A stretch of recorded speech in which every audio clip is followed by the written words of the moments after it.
নহয় প্ৰথমতে মই এই দুষ্কাৰ্য কৰাৰ কাৰণে BTR-ৰ যিজন আছিলে কাৰ্যবাহী তেওঁক মই গৰিহণা দিছোঁ।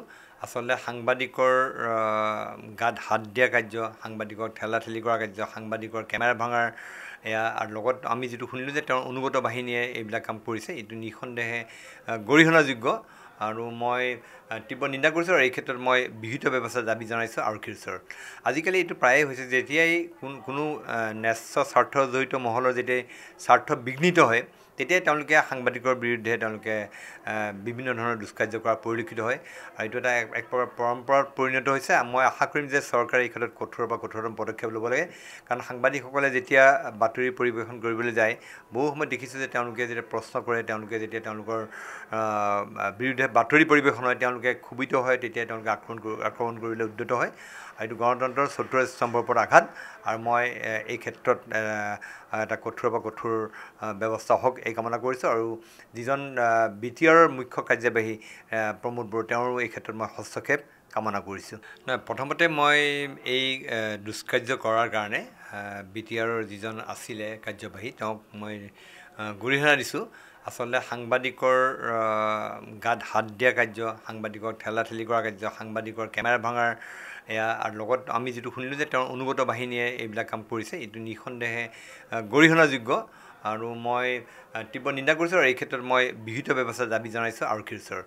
আজিকালি এইটো প্ৰায়ে হৈছে যেতিয়াই কোনো ন্যায্য স্বাৰ্থ জড়িত মহলৰ যেতিয়া স্বাৰ্থ বিঘ্নিত হয় তেতিয়াই তেওঁলোকে সাংবাদিকৰ বিৰুদ্ধে তেওঁলোকে বিভিন্ন ধৰণৰ দুষ্কাৰ্য কৰা পৰিলক্ষিত হয় আৰু এইটো এটা এক প্ৰকাৰ পৰম্পৰাত পৰিণত হৈছে। মই আশা কৰিম যে চৰকাৰে এই ক্ষেত্ৰত কঠোৰতম পদক্ষেপ ল'ব লাগে, কাৰণ সাংবাদিকসকলে যেতিয়া বাতৰি পৰিৱেশন কৰিবলৈ যায় বহু সময়ত দেখিছোঁ যে তেওঁলোকে যেতিয়া প্ৰশ্ন কৰে, তেওঁলোকে যেতিয়া তেওঁলোকৰ বিৰুদ্ধে বাতৰি পৰিৱেশন হয় তেওঁলোকে ক্ষোভিত হয়, তেতিয়া তেওঁলোকে আক্ৰমণ কৰিবলৈ উদ্যত হয় আৰু এইটো গণতন্ত্ৰৰ চতুৰ্থ স্তম্ভৰ ওপৰত আঘাত। আৰু মই এই ক্ষেত্ৰত এটা কঠোৰ ব্যৱস্থা হওক এই কামনা কৰিছোঁ আৰু যিজন BTR-ৰ মুখ্য কাৰ্যবাহী প্ৰমোদ বড়ো তেওঁৰো এই ক্ষেত্ৰত মই হস্তক্ষেপ কামনা কৰিছোঁ। নহয় প্ৰথমতে মই এই দুষ্কাৰ্য কৰাৰ কাৰণে BTR-ৰ যিজন আছিলে কাৰ্যবাহী তেওঁক মই গৰিহণা দিছোঁ। আচলতে সাংবাদিকৰ গাত হাত দিয়া কাৰ্য, সাংবাদিকক ঠেলাঠেলি কৰা কাৰ্য, সাংবাদিকৰ কেমেৰা ভাঙাৰ এয়া আৰু লগত আমি যিটো শুনিলোঁ যে তেওঁৰ অনুগত বাহিনীয়ে এইবিলাক কাম কৰিছে, এইটো নিঃসন্দেহে গৰিহণাযোগ্য আৰু মই তীব্ৰ নিন্দা কৰিছোঁ আৰু এই ক্ষেত্ৰত মই বিহিত ব্যৱস্থা দাবী জনাইছোঁ আৰক্ষীৰ ওচৰত।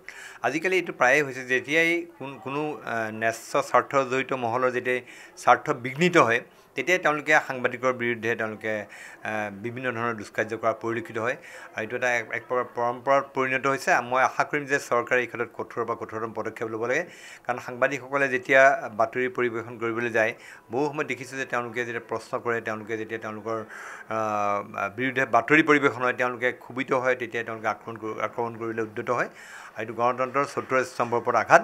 আৰু মই এই ক্ষেত্ৰত এটা কঠোৰ ব্যৱস্থা হওক এই কামনা কৰিছোঁ আৰু যিজন BTR-ৰ মুখ্য কাৰ্যবাহী প্ৰমোদ বড়ো তেওঁৰো এই ক্ষেত্ৰত মই হস্তক্ষেপ কামনা কৰিছোঁ।